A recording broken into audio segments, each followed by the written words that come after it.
Sci-Fi. Hey everybody, welcome to Real Life Sci-Fi with Wade and Willie. I'm Wade. I'm Willie. This is a podcast about the paranormal and contemporary mythology. Join us on patreon.com/reallifesci-fi for access to 2 bonus episodes a week, video feeds, and more.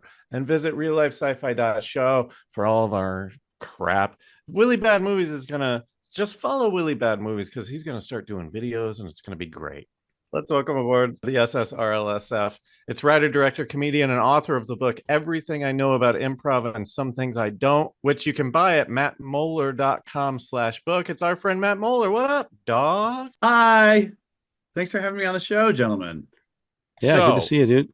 Yeah, man. This is a kind of paranormal podcast. How into that world are you? Do you have, just like in general, are you a tarot card guy? I don't know. Just tell us about you. Ooh, I'm kind of a highly skeptical sort of individual. I grew up in evangelical Christianity, which sort of had this like rebounding, slingshotting effect on me in my adult years. I became very anti-spiritualism, but I do find use for that sort of thing. I actually have my tarot deck right here, and I like to sometimes, for fun, read tarot at parties as a storytelling exercise. That's my favorite thing. What's the art you got on it? I have two. I have one which is the Art Nouveau, and then this one, which I got at a secondhand shop, is called the Wild Unknown. It's got a lot of nature-driven art on it. Is that an important thing about art? I didn't know this about tarot cards. There's just so many unique ones. Like, I just got this Garbage Pail Kids deck. I'm going like, I should start reading like gross tarot. Yeah. Does it tell you how to do it in there? Well, you can see some ideas in terms of which cards mean what. This one's the Golden Art Nouveau tarot right here, and it has like gold leaf on it. It's very beautiful. Nice. That just looks like what I would picture as a stereotypical tarot card deck. If I was like making a movie, that would be the tarot card I would choose. It's like slightly Mediterranean or whatever, like kind of wispy, does that make sense? Yeah, wispy, this like one, the smoke from the candles that you blow out. I was like, this one's got all the classic Garbage Pail Kids in it for each card. I should just be pulling up a card. I'm going like, oh, I got to figure out some gross spirituality stuff. Yeah, the Empress is Wait, a great so card. what does that just say, the Empress though, or does it say like? Well, yeah, I mean, say like Ellie, like, the there's ugly Six Empress? of Wands. It's just like you should just kind of remember who the characters are. But it's what it's swing and a miss, man. It should be like 6 of Wands in my nose or whatever, and then there's like 6 wands in someone's nose. Like, so you're a skeptic, that's what you say, but we are going to be the judge of that because right now we're doing a thing called the WOW scale. WOW scale. The WOW scale stands for Wade or Willie. It's a 5-question quiz. At the end of the quiz, I will give you a score anywhere between 0 and 5. If you're more of a 0, you're more of a Wade. If you're more of a 5, you're more of a Willie. You ready to be Wade on the WOW scale? Yes. I just want to point out, it sounds like you were saying Wade, as in like measured by how much things are in pounds. On the WOW scale, like, wow. Well, thank you. You've discovered our multi-leveled copywriting on this show. Did I just point out a pun? Did I just? Yeah, you pointed out a pun. Yeah. Oh God. Oh God, tism hitting hard already, y'all. Don't beat yourself up. Don't beat yourself up. In fact, I like it when people notice it because I think it flies by a lot of people. Now I'm just waiting for puns everywhere. No, that's the end of the puns. That's the end. Okay. So first question, 3-parter. Do aliens exist? If so, have they visited Earth? If so, have they visited Earth in the last 300 years? Oh, man. So I think that given just the random shooting gallery of the universe, I think aliens exist. Mm-hmm. I think it is kind of an inevitability that they exist. Just like, you find sort of like that cave water or whatever, and there's something living in that cave water, and it's been in there for a millennium. Totally. Have they been to Earth? I'm going to say no. I think we have yet to be contacted, and I think we may not be contacted. It might be sort of just like 2 ships passing in the night in terms of like outside civilizations. And I don't even know if it's intelligent life. It might just be slugs. Yeah. Worms could make a ship, out of worm casings. Just a Yeah. cocoon. Okay. If I had to design a worm spaceship, I'd probably shape it like a human, right? Because our spaceships are kind of warm. I guess they're more like penguins. I guess our spaceships kind of look like penguins. Yeah. I think worms are really aerodynamic. But they, from what I know about worms, really love Earth and rocks and ground. So maybe it's just like a big rock, that's kind of That floating. could be it. Maybe it's the moon. Maybe it's the moon, and the worms are the actual aliens who came here on the moon. That's why there's holes all over it. Oh yeah. All right, second question. Ghosts. I'm afraid ghosts do not exist. I'm pretty So this is staunch. interesting because you came from evangelical Christianity. Hmm. Have you heard of Quiverful? I'm afraid I haven't. Okay. All right. Well, Is it that's like a, that's actually very helpful because Quiverful is like this movement where men are supposed to just have as many babies as possible, turn them into evangelicals, and then take over the government like they have. what in the, what? Yeah, yeah. So What? you haven't heard of it. So I guess that's good for the evangelical community because I was hoping that I they all got kind of out. knew about it. I got Right. out in like 2010, like earlier than that probably, but I was But on my way out. anybody Did doing any that's got to be the upper echelon of the church. Well, Make it, Willie, we talked about it a lot. There was a documentary about yeah. a guy who was a in vitro doctor, right? He Yeah, and would he put the was sperm into yeah. the women. He would go and jerk off and then come back with his sperm and put it in the woman like she was like it was the donor or whatever.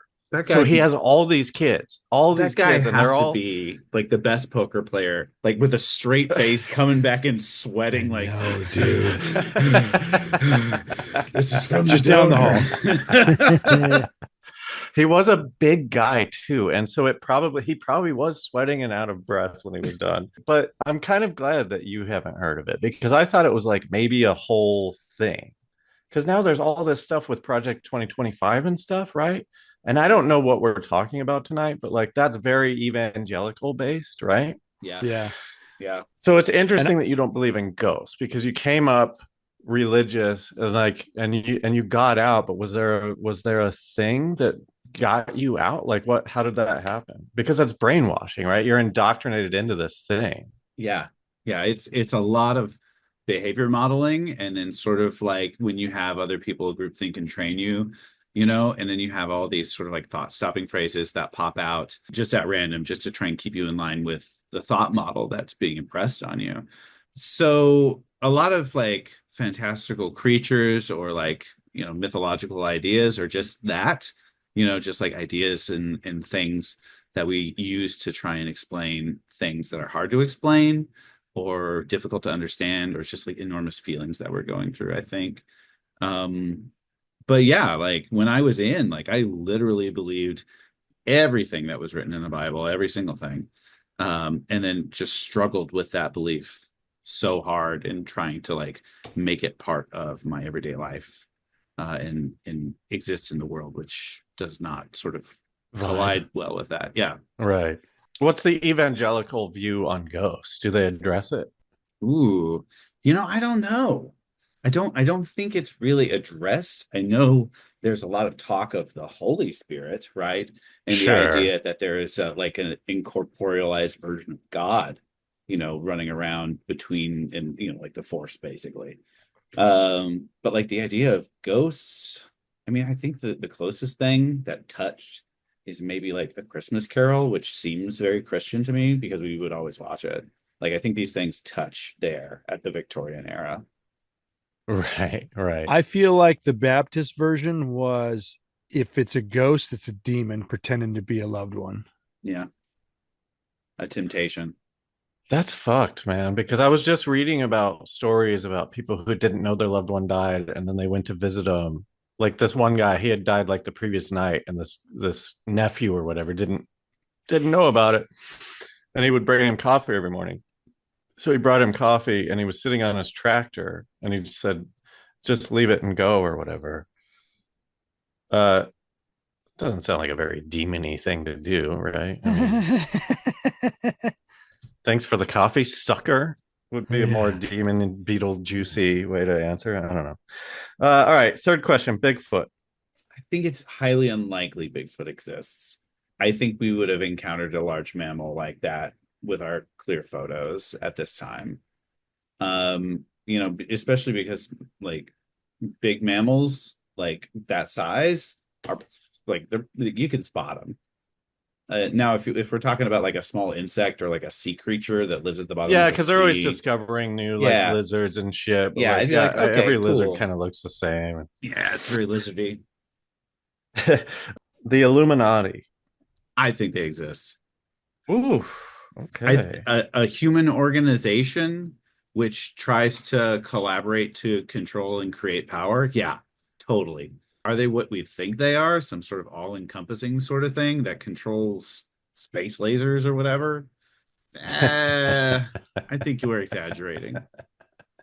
It's funny because we talked about space lasers on the previous Oh, on the no sci-fi just that we just recorded. You can find it on patreon.com/RealLifeSciFi. Just $1 for the no. Spend the $5 and get the more. So it's a yes on Illuminati, and I feel like we're kind of living through it. It is hard to deny the Illuminati. I think there's definitely something fishy going on. Ugh, it's hard not to believe that, dude. I mean, the whole Epstein thing, like, come on, something's happening. Just the whole Ukraine thing, man. Yeah, like, what? That's not cool. All right, last question.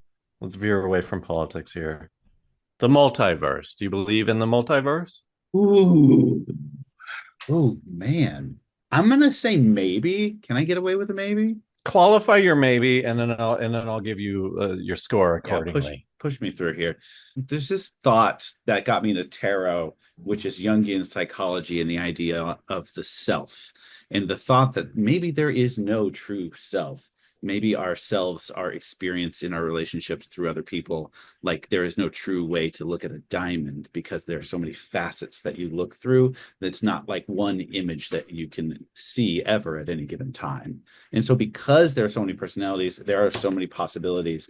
I think there is a way in which these possibilities physically manifest themselves, but I also don't think there's any way to know. I don't think we can cross through. Okay. No, but that's a good, yeah, I would say that's a yes, because I think like you're leaning toward it. The question is not can we cross multiverses, it's just do they exist? So I would put you down for a yes, I think. Yeah, put me down for a yes. Right. So, the diamond's a great example of if it were true, yes, it's just like the perception of how everything works we'll never get to because we'll never see the outside of the diamond. Yeah. Yeah. So you on the wow scale are, I mean, I pushed you into the last one. So I'm gonna put you at like straight down the middle. You're a 2.5. Ooh. And I know you say you're a skeptic, but not in this world. You're a little bit more open to things. I guess it's been a hard journey to try and allow more spirituality into my life.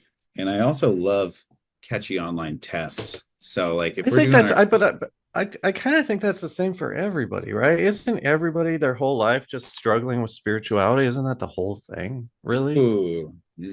Yeah, everybody. No, dude, I think it's everyone. It's an existential thing, right? And like, how can you not worry about it? Like, unless you're brain dead. Yes, or maybe one of those people who only has short-term memory or something, you know? Man, I think that would be actually pretty cool. If everyone knew that you had it, you would have no obligations. I mean, I'm so close to it anyway. The easiest like every time I drive by this Pep Boys down south, I always tell the same story. You know, I stop myself now, but I think at least 6 times. How good is the story? What's the story? Oh, it's not good. It's just like, you know, I've brought my car here a few times. One time I was, you know, just the stories of you're an old man story that no one cares about. Like nothing happened. Yep. Willie. Yeah, veer away from those stories. I'm sorry, Matt. Go on. It's okay. I sincerely hope they memorize it, and then all of them, when you come back in, repeat it to you. He goes in. He goes in and tells monologue. It to the AutoZone people. Yeah, the Pep Boys people. Yeah, and the Pep Boys are like, "We thought you'd be back." Yeah, so I have my car, and then I had to, you know, like just like as a chorus of people trying to repeat you. I won't tell the story, but the story was they almost tried to rip me off and then they'd let me go for free. I forgot to ask where you're from. Where's this evangelical base that you come from? I was a child in St. Mary's, Georgia, and then we moved as I was a teenager to Charleston, South Carolina. And then I finished high school in the backwoods of Florida. So the South, the the South, South. Wow, all the dude. South. What a Yeah, the range South. of South. Yeah. Which was your favorite? Just real quick. Oh Which man, probably Georgia. I really loved the it. first one. Yeah, well, I mean, I have fond memories of like jumping in, the pool and also like playing out in the heat with the cicadas and the mud. Like I was kind of a wild child. And we went fishing a lot. So So you're like an outdoors type. yeah, I guess. I don't think we've ever talked to an evangelical. We've talked to a lot of Catholics. We've talked to, all the various stuff, but the evangelicals we've never talked about, I don't think. So I was just curious. Well, bless your heart. It's mostly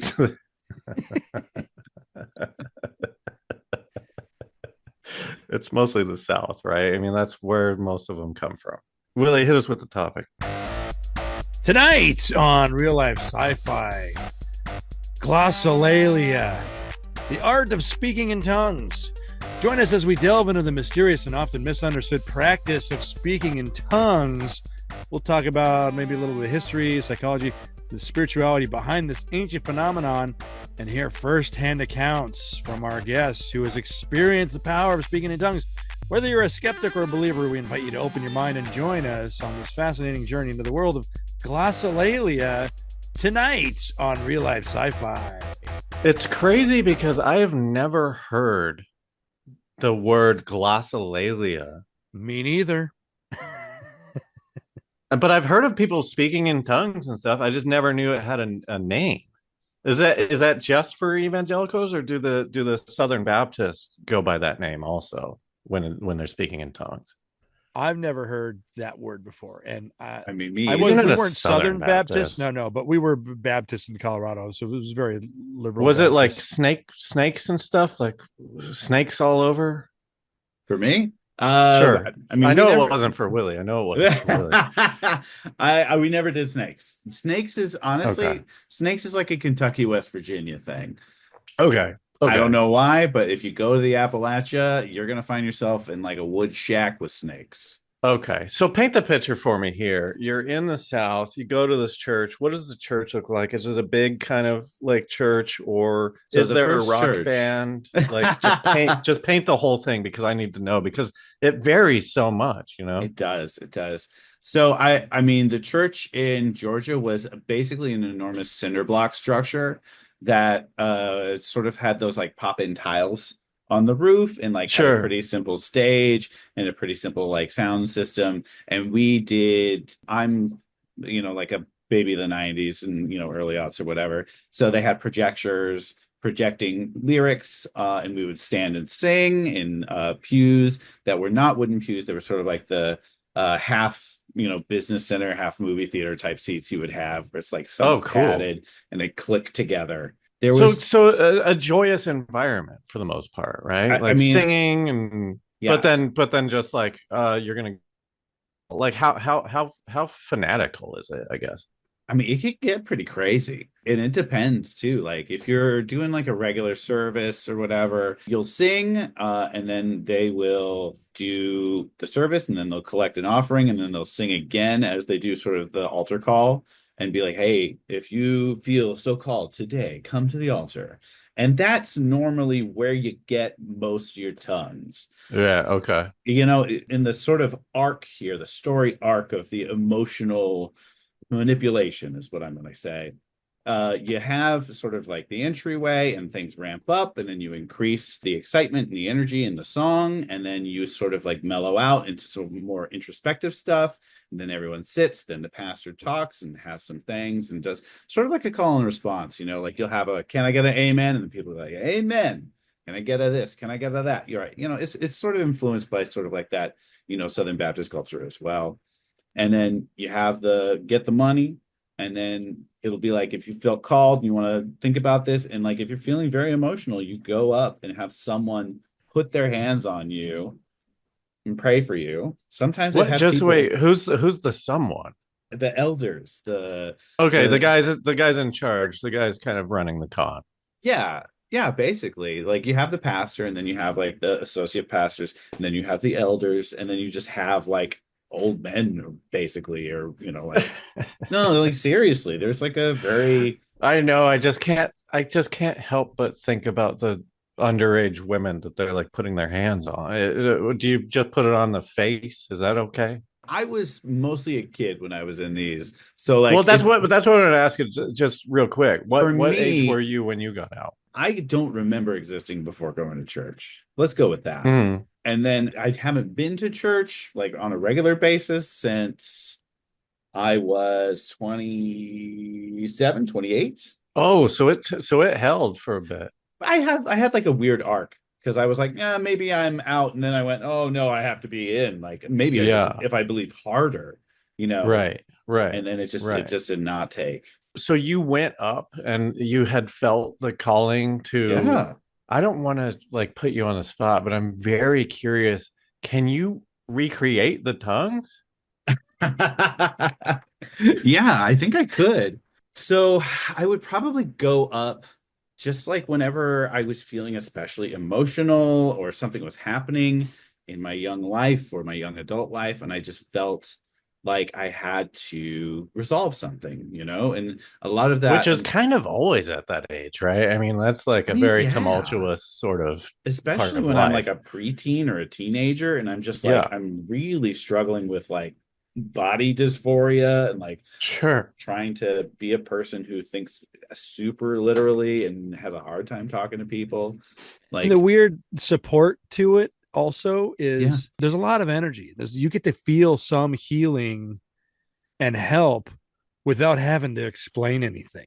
I can imagine it feeling like a kind of warm blanket, right? Where you're just like sort of emotionally collapsing in a way. yeah, Like it's the same thing as like going to the middle of the desert and screaming as loud as you can because you just kind of like don't know what to do with like the energy that's inside of you. imagine that, but also there's a live band trying to encourage you to scream. And Yeah, also, you're not in the middle of the desert during the day. It's at night, so it's dark. So it's harder for you to be perceived if that makes you uncomfortable.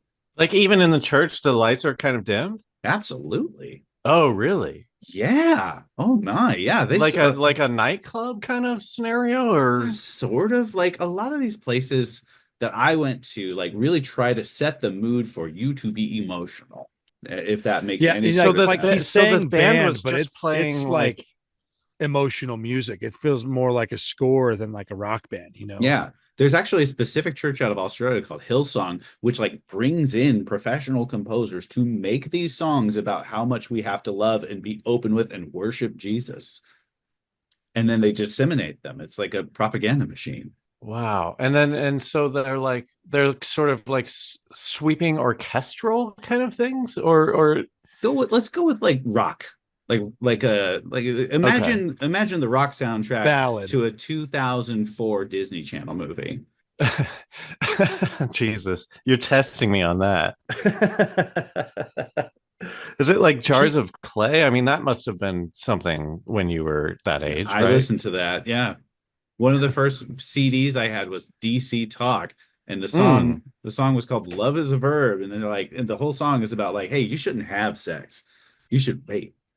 Like I was in that culture, purity culture, man. Yeah, I had some of Sure, that sure. too. I had some friends into that, and I witnessed people speaking in tongues, and new. I like Newsboys better than DC Talk, but and I saw Yeah, Oh them a my few God. times. I think my first concert was Audio Adrenaline. Yeah, Yeah. yeah. I was Oh on the phone. man. I mean, I saw Yeah, that. these are all kind of coming back to me. I've heard of all of them, but I couldn't name any of them. DC Talk. I totally forgot about that. Yeah. Was POD one or not? Yeah, they were one of those like coming through the back door Christian bands like Creed, like Switchfoot. Like they had like a CD back when a CD was a thing. We're not a Christian Yeah. band, but we're Christians. Right, right, right. It's like kind of a virtue signal for like, hey, Christians can listen to us, but like we're trying to do this K-rock thing over here.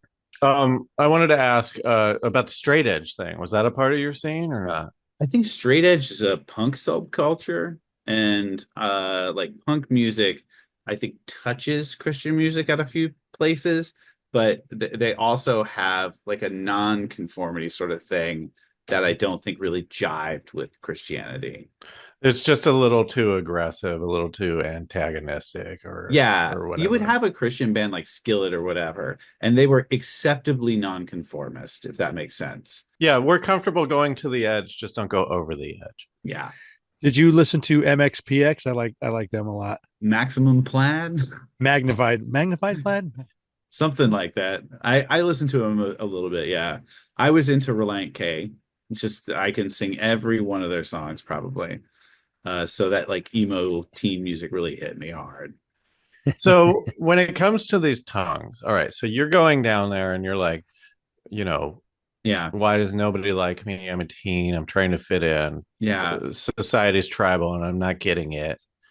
yeah. It feels more like if only I changed this one thing, and that one thing has to be something I'm asking from God. And so I have to go present myself in front of the congregation as someone who is fundamentally broken and someone who is fundamentally unlovable, because that is the story that Christianity tells us, is that everyone is born a sinner and must change and continuously supplicate and supplant, God. I have pretty strong feelings if you can't tell. I feel like you share them here. And like, this is the problem with like talking about religion because you're in a like kind of different thing than like Catholicism. I'm not trying to like water down Catholicism, but your thing is more potent, right? I mean, I I think Catholicism is sort of a twister of Christian religions because it's, a lot of standing, sitting, kneeling, get up, stand up, say these lines, you know? I've been to like three Catholic weddings now because my cousin is super Catholic. And I don't know the rules. And I think like as a non-Catholic, I think the rule is just sit there and don't do anything and let the Catholics like get up, kneel, Yeah, do all dude. that shit. I went to a Christmas mass with an ex-girlfriend, and I had never done the Catholic thing. Get up, stand up, throw your hands up, all the things. And then there was Yeah. like moments where like I remember her dad was looking at me going like, you don't have to do this. Like, yeah, we know you're not a Catholic. And I'm Well, like, and that's the yeah. whole thing, like, because like I feel like I don't know about you, Matt, but Willie and I sort of live our lives on eggshells, just trying not to offend people. And like, so I don't know what the right thing to do is in that scenario. Am I offending them if I do the kneel down thing that they're all doing around me? It's like, should I be the guy standing in the wrong way of the elevator? Is this defiant or is this, or do you not want me? You know what I mean? So it's just Yeah. kind of like, I don't know. It's crazy. No, it's the call of conformity. Yeah. But can you just, I don't want to embarrass you. Yeah. I would just like to hear You got what it. these tongues sound like You because I got it. and what's it called again? Because we keep calling them tongues, but I want to learn this word. Glossolalia. This is probably just a sort of French definition of it, Yeah. Well, or whatever. it is a French definition because there are people that do it that aren't attached to a religion. So it's like, oh, okay, here's Just like the state of going into a different mind or yeah. whatever, and like speaking tongues is called glossolalia. Yeah. So if you'll allow me, Wade, Yeah, let me set the mood a little bit here. can't wait. Yeah, You're in church, you feel bad, everyone's done the hi, how are you? And then it's the music swells, they dim the lights. There's sort of like that moment where you're like, man, what is happening to me? What is going on with my life? And the music swells and you feel something along for me, your neck and head and brain and spine and back, which I now think is just an emotional, like overwhelming, empowering feeling of music and inspiration and just presence. I don't want to stop your train of thought here, Go but like, ahead. have you ever experienced that without it being in the church? Have you just Yes. listened to? Okay, Me so too. it's a replicatable thing. That's just I Honestly, I definitely feel it when I hear the THX sound. Me too. there are definitely a lot of songs that like when I hear I can hair stand up cry, you know what I mean? Sure, Like sure. That's the whole thing with The Rock, and we're going to talk about wrestling on the more sci-fi because John Cena just like turned heel. The whole thing with The Rock now is they're like showing his Yeah, the goosebumps. the goosebumps. And it's like, well, come on. Yeah, I can imagine 50,000 people cheering for you is going to give you goosebumps, like, regardless of how long you've been doing it, right? It's just funny that they're now focusing on that. This ugly shot of this guy's arm. We Yeah. got a moose on the loose here. So I guess I'm kind of stalling. We're going to talk more about wrestling and the psychology behind wrestling fans on the more sci-fi. So go to patreon.com/real-life-sci-fi to hear that, because I've got two kind of like, I know Willie's a kind of wrestling fan. I loved it in the early 90s. I fell out. And Matt, it seems like you're very into it, right? Yeah, I have two neon signs in my house that I made myself. One of them says Lucha Libre, and the other one says Pro Wrestling in Japanese. So we're going to talk all about and that. we've been to a that's... wrestling show together, so Oh, you guys have. yeah. But anyway, so can I just get a sample of Sure. these tongues for my rap album? I'm gonna remix this shit. I'm gonna fucking lay it down. You got to get a sample from Kirk Franklin too.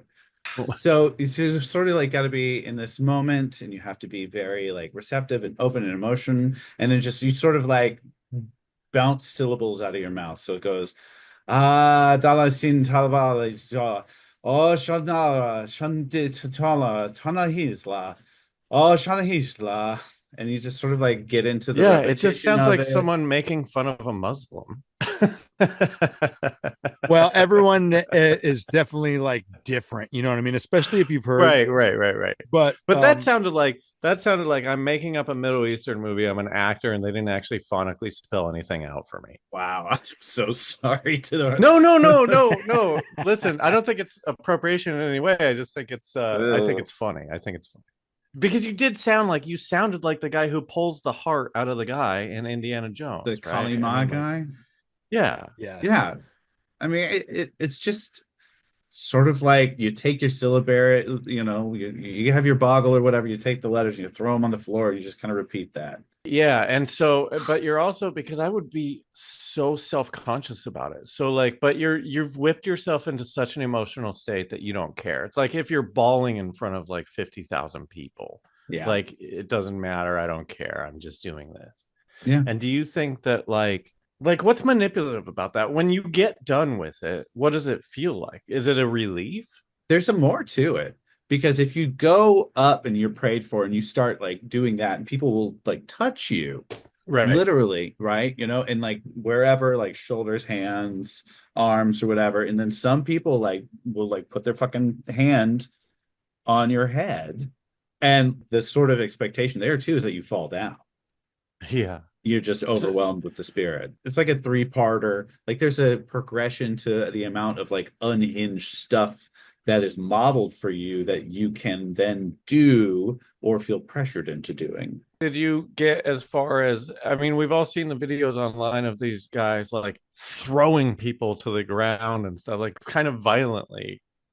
Was it like that, or was it more like, I'm going to do a trust fall now? My regular church was not like that violent, just sort of like immediacy sort of thing. But we did go to like tent revivals from traveling pastors and preachers who did that, and they would throw sort of like a special event out in the heat where you would get under a circus tent at night, and they would like really like hit the band and like lower the lights because you're already out there basically in the dark, so it was like lanterns and stuff, right? And like these pastors would come and like have just a lot of sort of like line people up who were sick and like touch them, and they all go, oh, whoa, like you've probably seen it on YouTube or whatever. So you got close to that. You went to places that did that, but your thing was more gentle. My daily driver was the normal stuff.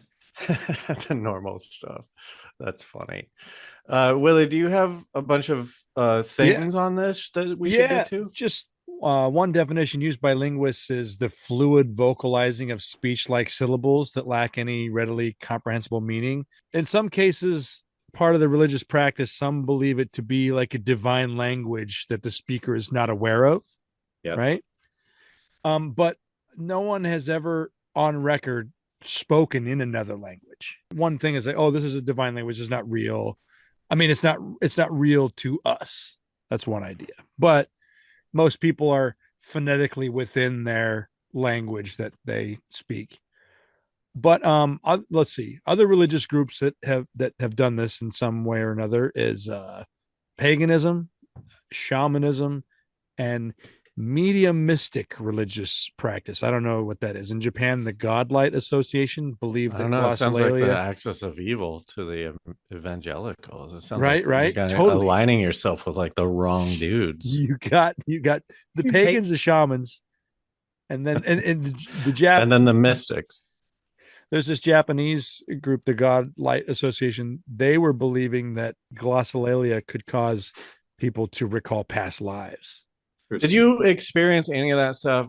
Because I am still curious about like when you were doing it, were you concentrating on the next syllable or did you let it go? And like what were you envisioning? And then what was the ending like? Did it feel good afterward?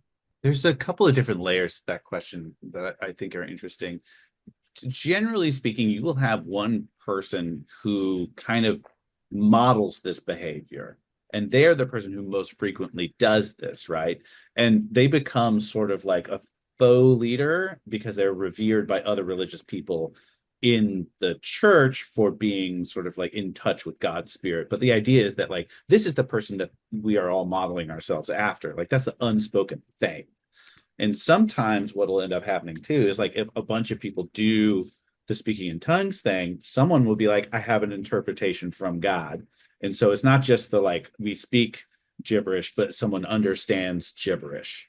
That's happened a few times, and I don't know if that's part of the conversation yet, but I think that's really I think it completely Yeah. is because I think Willie brought it up where it's like no one's spoken in a different language. But I'm wondering if there's enough footage of any of this shit. If you gave it to some sort of archaeological like linguist, if they could piece it together and be like, this is in fact a different language. Like, doesn't it feel like we would have enough of a study case to like, I don't know who would do that, Yeah. and I don't know what the Here's funding would be, but here's some interesting things about. I have some Bible quotes too that talk about this, but in reference to what you're talking about, there are a couple studies where they like tried to watch people's brain activity while they were speaking in tongues. There's something to this because people that are speaking in tongues, their frontal cortex was used way less, and that part of your brain is what connects to language. So you're like shutting off the connection to language while you're doing it. Time out. Oh, you got a new shirt? Hey, What's Moose. up, bud? that moose.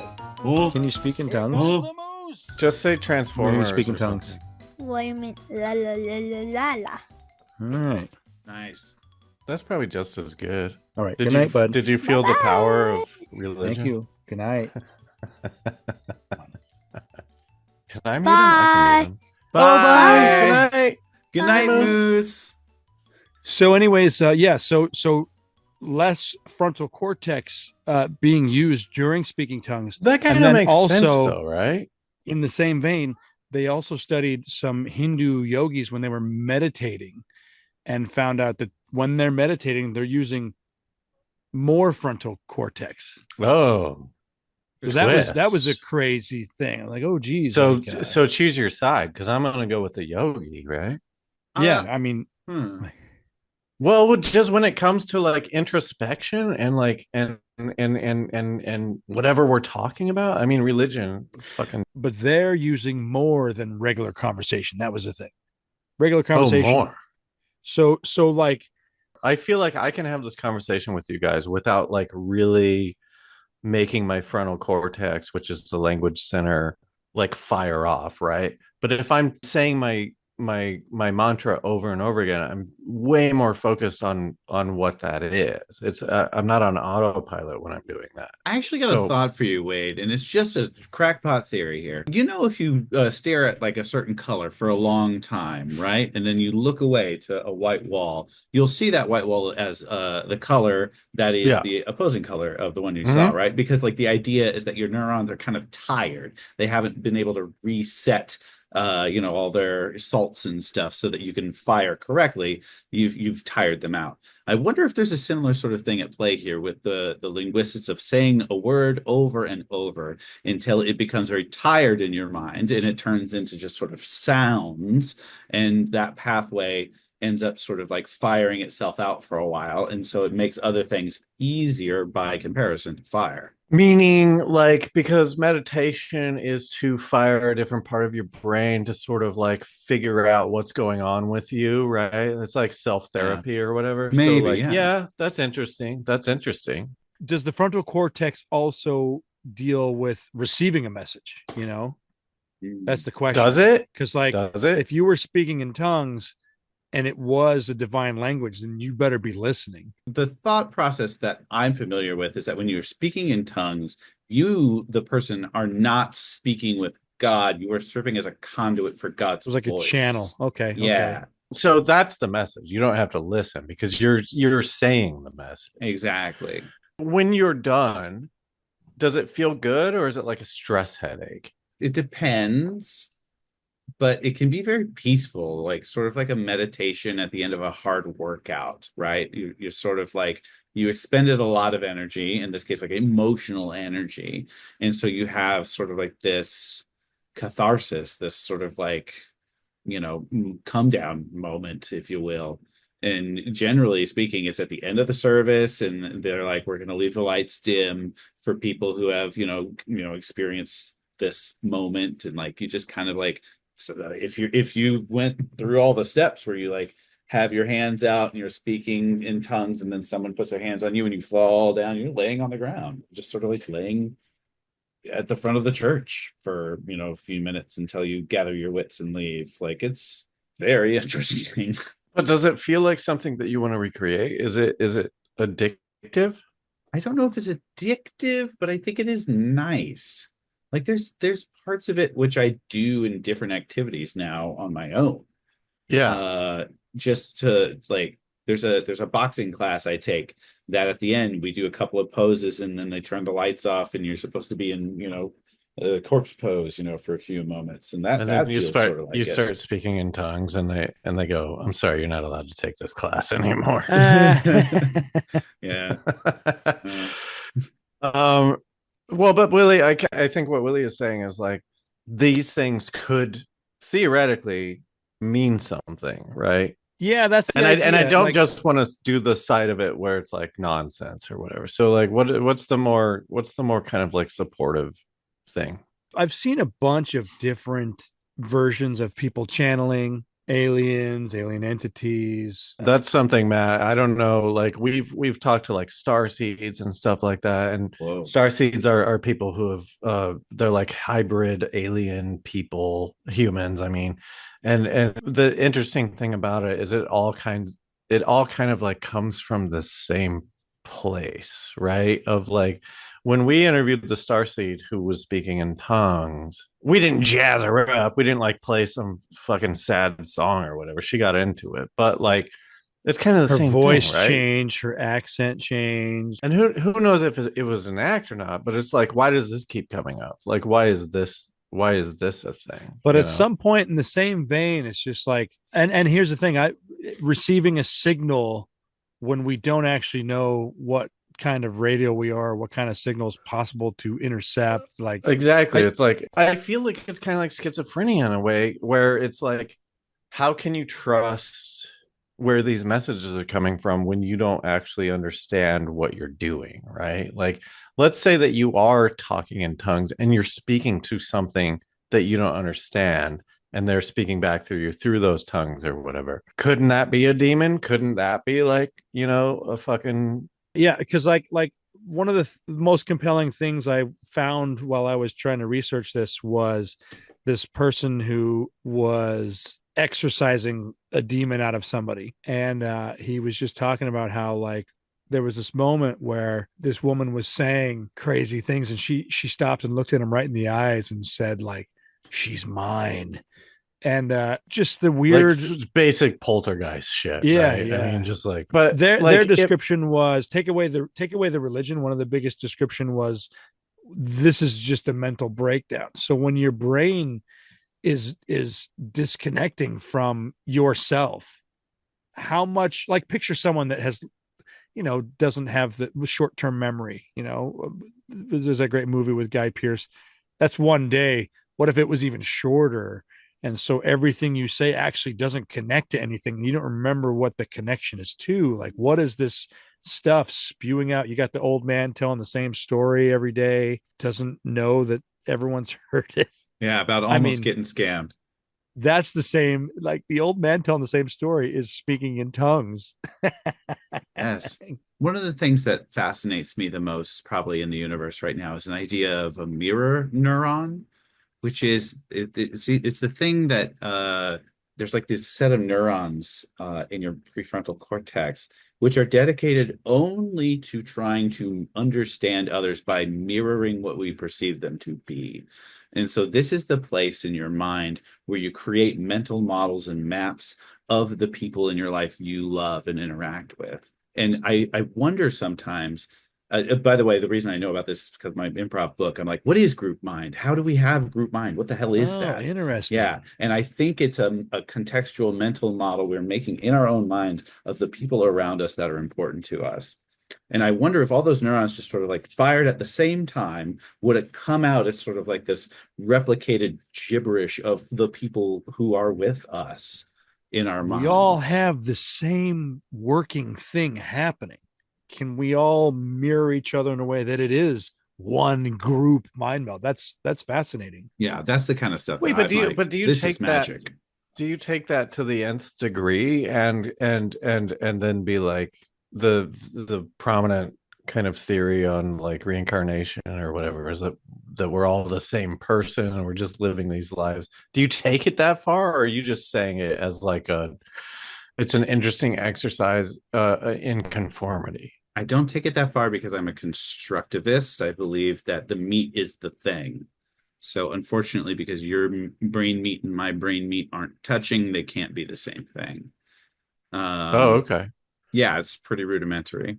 But the models you make in your mind of other people is like, it's them to you. This is the reality. So, I mean, if you see ghosts, maybe that's your mirror neurons, just like having that person you need to speak with presented Well, to you. does that dip into like the NPC main character stuff or not? I'm trying to figure out like when you're on the same brain wave with I love brain length. Oh, look at Mr. Longbrain over there. Man, no one's gonna like me. I got such a short brain. You should go to church and pray for a longer brain. Like, I'm just wondering, when it comes to improv and connecting to people in that way, do you put more spirituality into it, or do you, or is it just because you said there's they're models of people, and that's why I thought of like the NPC things, right? So, but like, if we're in an improv group, am I improving with like what I think you are, or are you your own individual guy? You know what I mean? It's a little of both. How does it work? So my main, have you heard of the acronym REPL, REPL? It's a programming term. I have not. Stands for read, evaluate, print, loop. So if you're on a command line and you type a command, it will, and you hit enter, the system will evaluate that, print the effects of it, and then loop back to reading in more information from you. When you're doing improv, the REPL is OAR: observe, assume, respond. The observations are everything that comes in through your eyeballs and in through your ear holes and in through your nostrils and mouth and tactile, and everything inside as well. All of your thoughts, all of your contexts, all of your experiences, and your mirror neurons, which like occupy a large percentage of like how you are experiencing the other human being on the stage with you. That is everything that you're observing. You create assumptions based on that, and then you respond by presenting the new information based on your observations and assumptions. So you're looking at it in a very sort of mathematical way. Yeah. And which is cool because it works. And if you can train yourself to act in that way, then improv is better for you. And being a part of a group. I just don't think there's anything that fires your neurons a little bit more than like walking into a scenario. Oh shit. My cat's about to have a hairball. I caught it. She shot it. She shot it really far, dude. But like, I had my baseball glove and I was just standing there and I caught it. No, I got her off the couch. All I needed was for her to get off the couch. And For a I do second, have I to thought like. you were for real, Wade. I was like, I mean, you sold that. I was like, No. yeah, dang. Jesus. I mean, it's a lot to think about this stuff. Is it real? Is it not? Does it matter? Does it help people in the same way that meditating like helps people? Is speaking in tongues helping people? And like, if that's the case, then who am I to look at them and be like, that's crazy? You know, like I Yeah. don't give a shit, dude. I want to argue with you if that's okay. I think emotional release is necessary.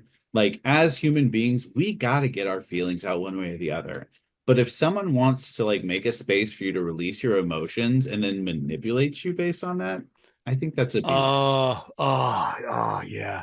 I mean, my Great biggest point. complaint when the first time I ever saw it, I was so turned off because I've been in that situation. I grew up in the church and I was always in that situation. I remember one time I felt like I needed some help and I went up front and my youth pastor was like, you've already been baptized. Like, you don't need help.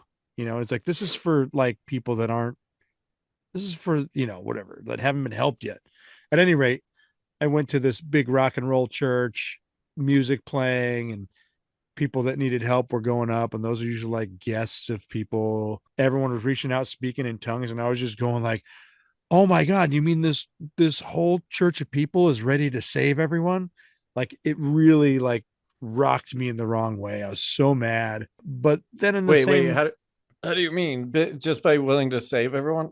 What does that mean? just the idea that they felt like they were already in a good place to where I'll help everyone that needs help. That's how I think what it comes down to. Like, I don't know if it's Gen X or what, but like, dude, I just don't trust anybody in charge. And like, if you tell me I gotta fucking like chant some shit, I'm gonna be like, no, I don't. Like, fuck off. I'm not doing that, and it's not gonna help me.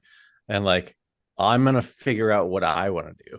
So my question about like that you answered with like the abuse thing is like so valid, but like, do you not think anyone's getting anything out of it? I think someone is getting something out of it for sure. Do you think it's misguided, or do you think that they're on the right track? And I know that's a loaded question because you're so anti that whole thing. Could that be a right track thing? Like, could speaking in Yeah. tongues be Any, like an enlightenment kind of thing, you know? I don't move. I think any avenue which creates curiosity and kindness and a potential for equity is a good thing, even if it is like technically a bad thing, if that makes sense. I also feel like a lot of these mega churches where it is mostly about the presentation, the feeling, the emotional manipulation, the look, if you will, of being in versus being out.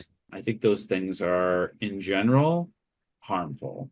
I would much rather go to a church that has one wooden pew and one small podium with a person who just reads the scripture text, and then everyone goes outside and like cleans the streets and like helps people cross the road, or like, like feeds someone who is hungry, or like has a hard volunteers conversation at with an someone. after school program, Yeah, like whatever. yeah. Yeah. And there are that. I mean, there are good communities of churches who do that stuff, right? But Yeah. like, really, we're diving into the whole like this guy has a fucking helicopter for some reason, you know? Really don't think there could be any reason why that would be useful. Yeah. And how do people keep falling for it? Like, why is this guy able to?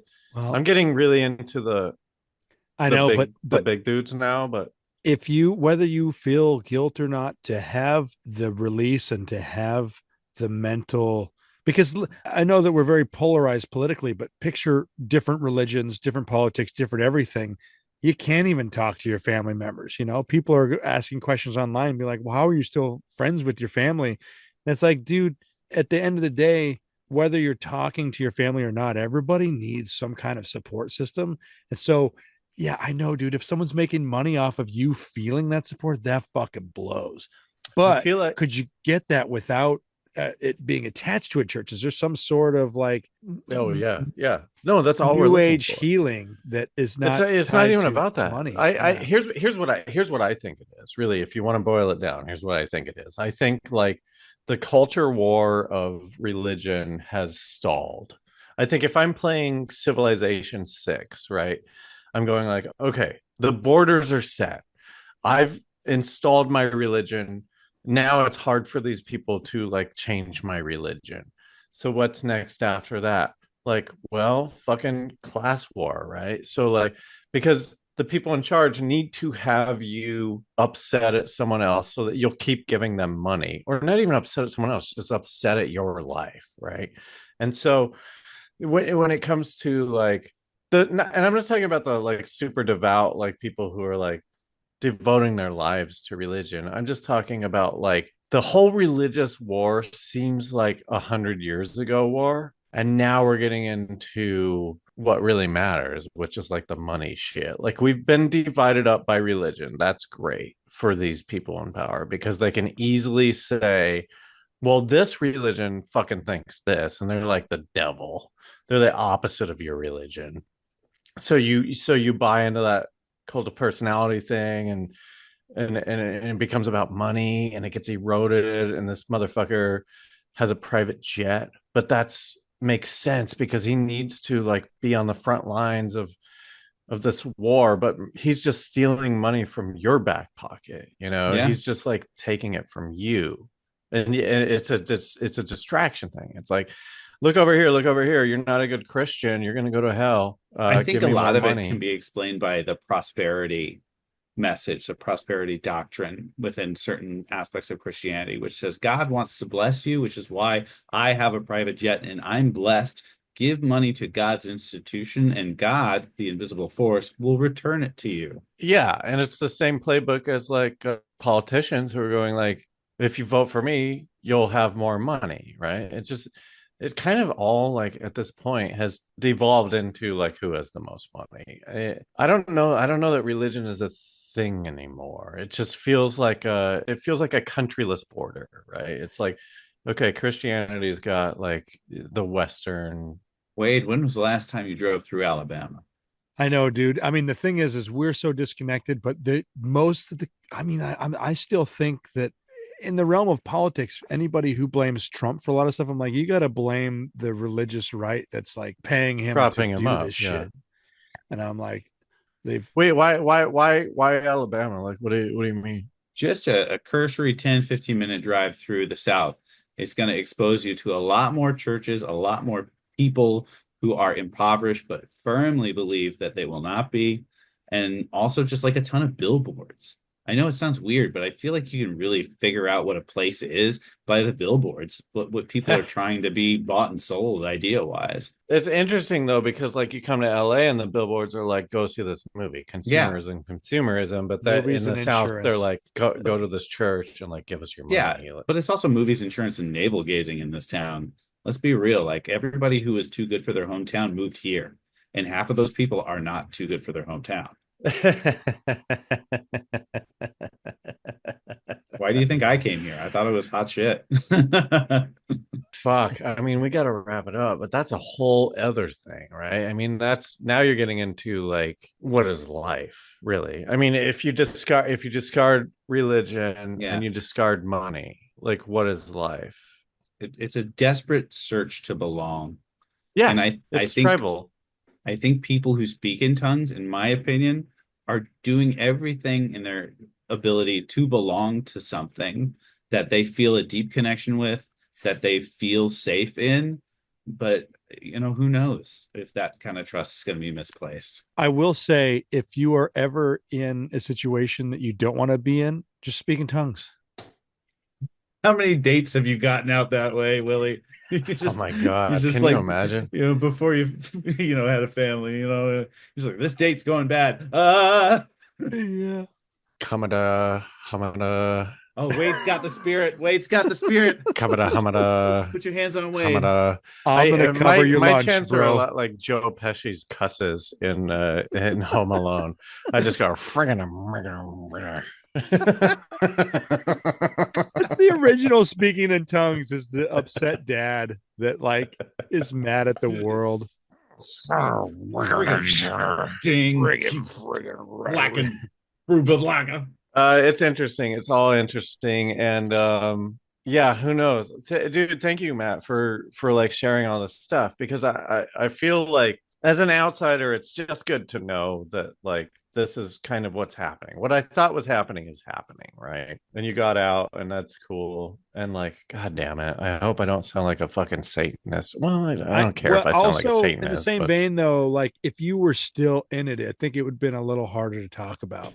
Oh, from our sprint, you know what I mean? Yeah. Like, well, it would have been super defensive, right? I mean, like if we would talk to you when you were like 15 or however old you were, like outside of the normal angst of a 15-year-old, you would have been completely fucking stonewalling us, probably, right?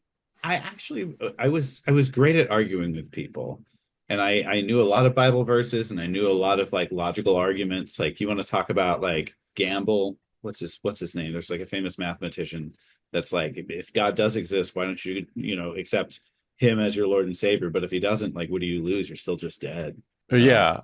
Pascal's wager. That's what it is. Yeah. My favorite thing was, hey man, the God built the world in 6 days, but they didn't ever said how long a day was. Yep. A creationist's argument. I had that too. I just like the whole thing about like, hey, we made up this book and now it's true. Like we've taken the amount of time. So we wrote this book and now it's been 200 years and we've solidified that it's true. We're just telling everyone that it's true. Add a zero there, Wade. Huh?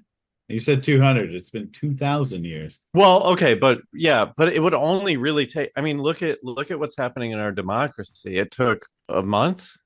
I mean, It took four years, maybe. I don't know what it took, but all I'm saying is like, can you imagine that amount of power over 200, much less 2,000 years? Like, of course, people are going like, yeah, this is real, and these are the things. But for me, it's like, you just wrote a comic book and now you're telling me that this is the way life is. Like, fuck, that's not real. None of that's real. I'm sorry. I went too far, but like, because this isn't about religion or anything. Everything that I've heard tonight does not make me think that speaking in tongues has any benefit.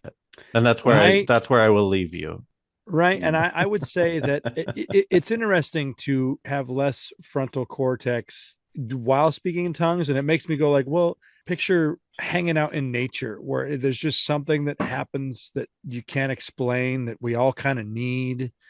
And like, I'm not trying to say you should speak in tongues, but I'm like, I think that we do need to disconnect from our brain a little more in different ways, whatever that is to you. And speaking in tongues is not the answer, but I'm going like, yeah, like we need to experience some silence. I think speaking in tongues could be the answer if you came at it from a different position. I have a suggestion here.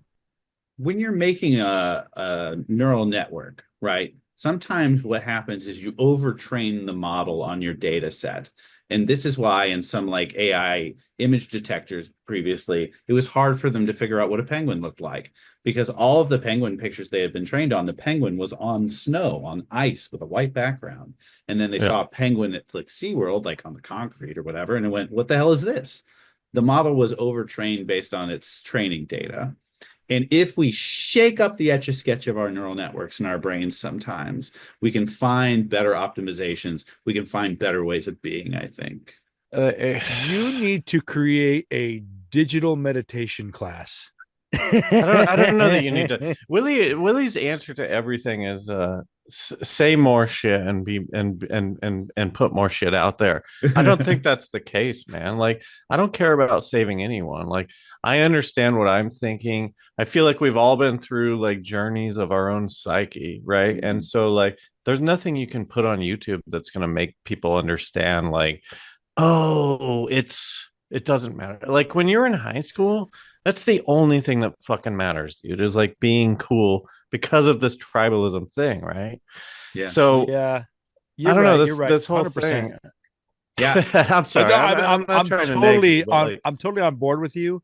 I'm always just like, oh man, wouldn't it be cool if this existed when I was searching for it? Yeah. It would be great. It would be great. And if it was pure and if you connected to it, like even if it's manipulative and they're like throwing shit at you, like if you're happy with it, like fuck, man, I don't know. If you want to be part of a tribe, if you want your emotions manipulated, if you want to see a spectacle, I have a tribe for you. It's called the Tribe of Pro Wrestling. All right, and we will leave it there. And I think that's the best. Oh, but I wanted to ask about you're currently editing your short, and it's coming out when and where and like what can you tell us? We're about in post-production. It's a horror short film. It's called Call 154. The premise is there's this woman who keeps getting a call every night from another version of herself, like a multiverse version, and that version is being chased by an eldritch horror, and she has to walk her other self through how to escape on the phone. It's Did you say an eldritch fur? An eldritch horror. I understand horror. What's the extra? What is that? What are you saying? I'm emphasizing it. I'm speaking in the tongue of horror. And okay, well, it sounds great. How long is it? Right now, TRT is about 11 minutes. We're working on picture lock this week. Should be sweet spot, dude. Sweet spot. Yeah. I love 11 minutes. Thanks. I love 11 minutes. And then that's great. And you're gonna try and put it in festivals and stuff, and then it'll be online after that. Most likely. Looking for a good festival run. Thinking about making like a little horror short anthology. This one is one human, one location. And I have something written already that's like 2 humans, 1 location. So I'm like, okay. Fucking perfect. Cheap productions. You only got to feed like 1 or 2 people. You know? I'm looking to be economical and increase the difficulty as time goes on. Fucking guy who just won all the Oscars last night shot his first movie on a fucking iPhone. So, well, yeah, I have an iPhone. Exactly. So I think that goes with Willie. It's just like create some shit, right? I don't think that should be the thesis of this, but I will back up Willie's ever optimistic view of the creativity in society.